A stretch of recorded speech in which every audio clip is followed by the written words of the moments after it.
Kia ora, and a very warm welcome to episode 2 of the Kākāpō Files from RNZ. Ko Alison Ballance Hou.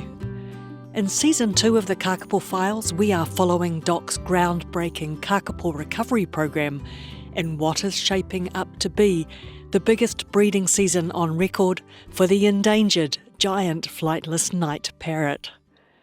It's the summer solstice, and we are waiting for the action to begin. First up, an update from Kākāpō Ranger Maddy Whittaker.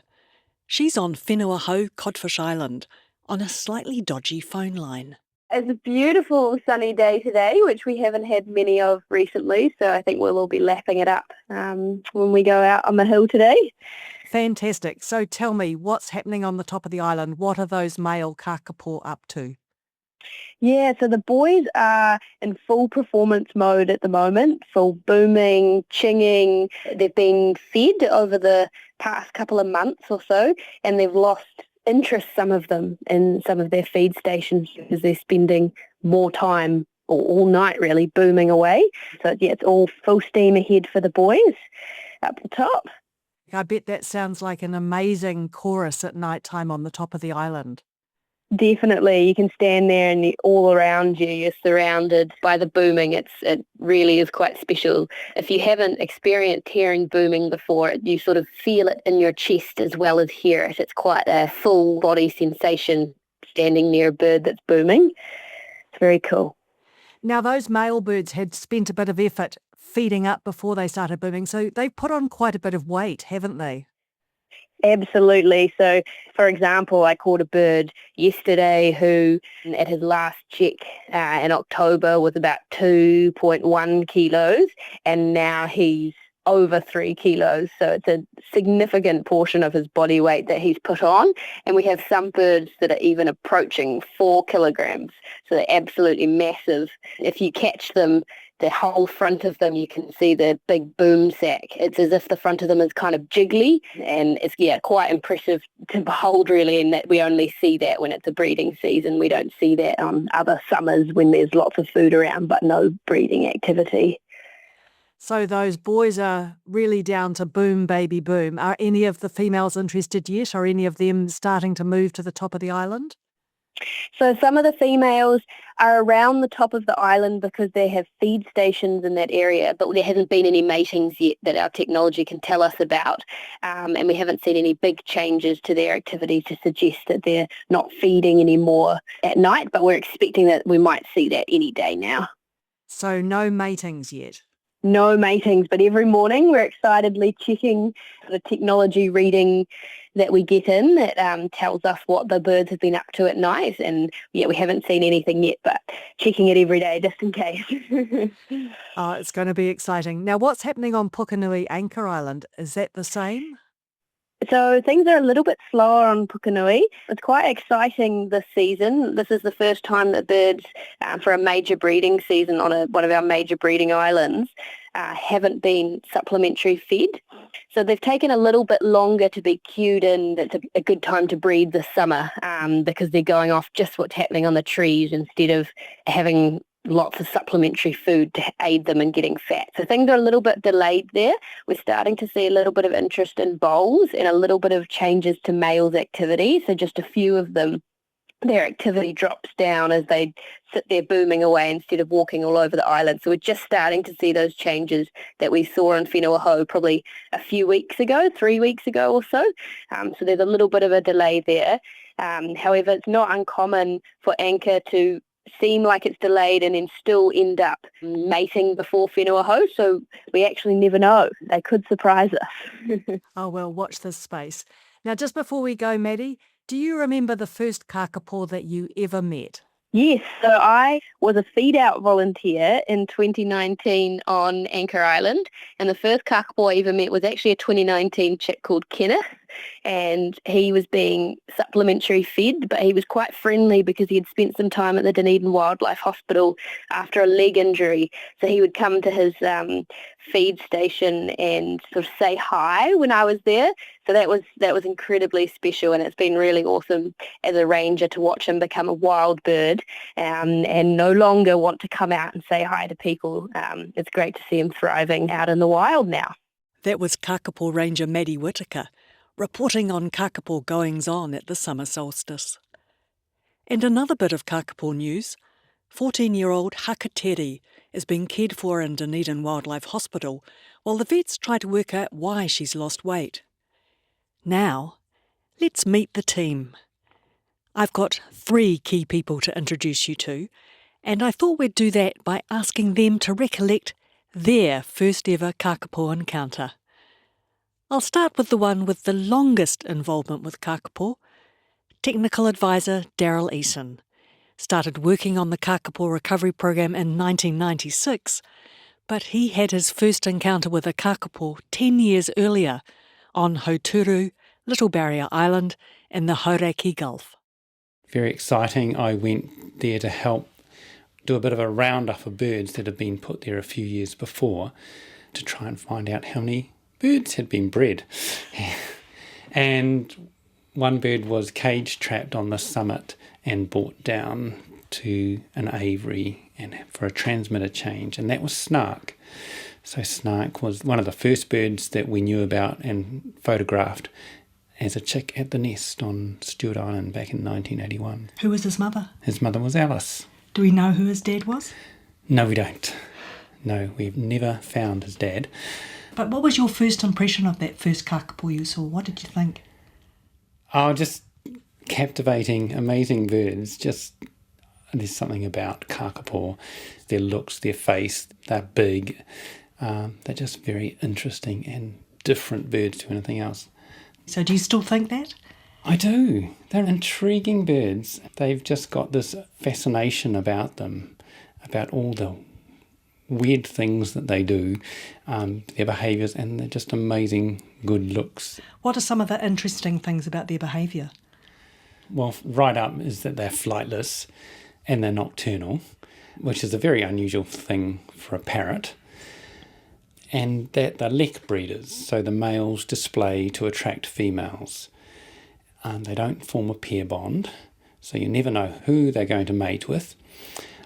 And the females do all the work on their own, raising the chicks. So she's a solo mum. She goes out at night to feed, leaving her chick in the dark in an empty nest, and she nests on the ground.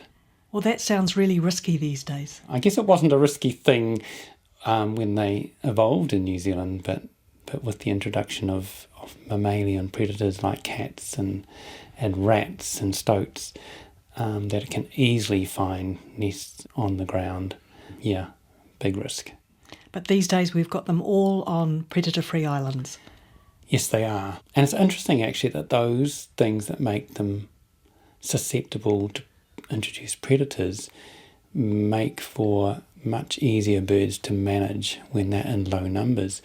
They are so accepting of work around their nest and interference and interaction at the nest. We can build nest boxes around them. We can take eggs away and give them chicks and all those sorts of things. They're just incredibly accepting.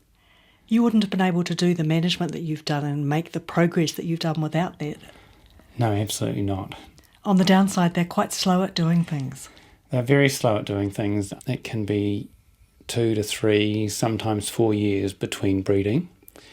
They can breed as young as 5 years old, but quite often birds might not breed until they're about 9 or even up to 18 years. Daryl, aka the Walking Kākāpō Encyclopedia, is the mastermind behind hand rearing, which has been pivotal in building Kākāpō numbers up over the last 30 years. He also leads the artificial insemination effort, and we'll hear more about both those things in future episodes. And Snark? Well, he disappeared in 1990 when he was just 9 years old. He probably died following a fight with another male over ownership of a track and bowl system. Our next team member leads the Kākāpō recovery team. Deirdre Vercoe shares her first Kākāpō encounter. I first volunteered for the Kākāpō recovery program in 1997 on Whenua Hou. And at that time, I think there were 54 birds in total and only 33 of them on Whenua Hou, so not many there. And I guess the island already had its hooks in me back then. And 5 years later, I returned again as a volunteer, but this time during the 2002 breeding season. And at the end of that season, the population had increased to 86 birds. So, 24 chicks hatched that season. That was a huge success at the time. And I was totally hooked. And so I applied for the very next job that came up and started working for the team later in 2002 on a 1-year contract. And roll on 23 years later, I'm still here and still hooked.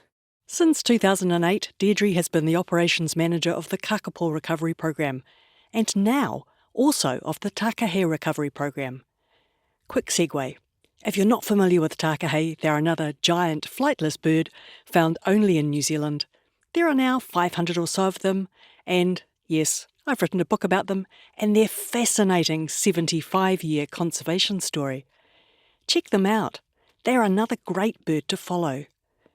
But back to Deirdre. Who was her first Kākāpō date with? Like many people who have had the blessing of meeting a Kākāpō, it was Sirocco who was the first Kākāpō I met, but he was just a chick at the time when I met him in 1997, so he was being hand-reared. He was imprinted on humans, so he was pretty friendly, I'd say over-friendly. So it was a bit of a strange introduction to Kākāpō to meet a young feisty Sirocco in the pen. Also in that volunteer trip in 1997, I met Hawkie, who was another reasonably famous Kākāpō who was one of the first hand-reared birds, a female, and she was pretty wary of me, but it was lovely to meet her. Quick Kākāpō update. We also heard about both Hawkie and Sirocco in episode 1. They have the same mum, Zephyr, and the same dad, the late Felix, although they were hatched and hand-reared 5 years apart. Hawkie was also the first Kākāpō that I met. Sadly, she was one of 2 adult females who died from aspergillosis, the fungal disease that was a major issue in the 2019 breeding season. She had never bred successfully, but she was a dedicated foster mum. Sirocco is no longer on tour as the spokesbird for conservation, but is living a wild Kākāpō life on Pukenui, Anchor Island. So how does Deirdre describe a Kākāpō to someone who has never seen one? They're large.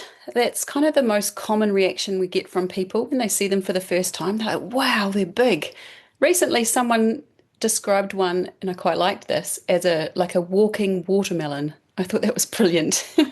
They're moss green, really exquisite feathers. One of the best dressed birds in the forest, really.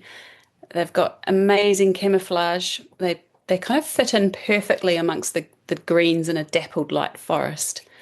They're a nocturnal bird, so they have kind of owl-like look to their features, forward-facing eyes. They've got big, gorgeous whiskers at the base of their beak, and they have these owl-like facial discs. They can't fly, so instead they have these big feet which they can use to expertly climb up into the tallest canopies. And I think overall they're parrots, so they're really intelligent. They seem really wise. Like when you meet a Kākāpō, you feel like you're being sized up. The third senior member of the Kākāpō team is science advisor Dr. Andrew Digby. I started right at the start of 2014. So that was right at the start of a breeding season too, quite a small breeding season. But there were around about 124 Kākāpō then, and I think we had 6 chicks produced that year. So you've seen the population come a long way since then? Yeah, it's more than doubled since then, which is kind of, I think, a little bit quicker growth of population than we were expecting. Tell me about your first ever Kākāpō encounter. It was Ngā Tapa on Pukenui, Anchor Island, tracking him with a couple of other people of the team. I was a little bit nervous. It was my first time tracking a kakapo. I'd tracked other species before, but not kakapo. And yeah, we actually caught him quite nicely, surrounded him, and he was nestled in this sort of thick patch of bush. And I just remember being struck by the color of him and how camouflaged he was against the bush and how big he was too. So who's Ngā Tapa? He's not a bird we hear a lot about, and that's probably because he's a male in waiting. He hatched in 2009 on Whenua Hou. His mum is Cindy and his dad is Ox. They are both from Rakiora, Stewart Island, and interestingly, 2009 was the last time either of them bred successfully. Ngā Tapa has a sister called Queenie, who is named after my mum. I had the privilege of naming her. And Ngā Tapa, well, he's named after a small community to the west of Gisborne, which was a significant place for Kākāpō benefactor Marie Neverman. These days Ngā Tapa is on Pukenui Anchor Island, and he's at the age that many male Kākāpō start breeding. So will this be his year? Now, back to Andrew, who hails from the UK and has an interesting take on how to think about Kākāpō.